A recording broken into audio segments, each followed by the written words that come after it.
J'assume mes actes et si je dois être condamnée, je serai condamnée. J'assumerai ma condamnation. Nouveau procès contre des faucheurs d'OGM. 9 prévenus originaires de 4 départements, dont le Maine-et-Loire et la Loire-Atlantique, étaient aujourd'hui convoqués au tribunal d'Angers. Ils sont accusés d'avoir participé au fauchage d'un champ de maïs transgénique en septembre 2007 à Charcé-Saint-Hélier.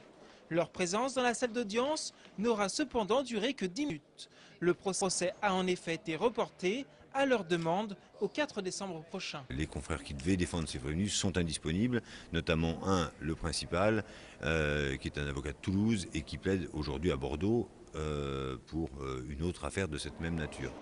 L'affaire en question, justement, c'est celle qui implique un autre faucheur d'OGM bien connu, José Bové.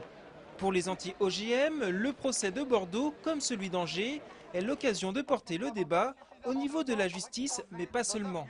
Ce procès, c'est une nouvelle fois l'occasion de pouvoir expliquer les dérives dans lesquelles on peut se trouver. Et pour nous, c'est plutôt bien qu'il y ait une occasion de plus de pouvoir exprimer ça publiquement.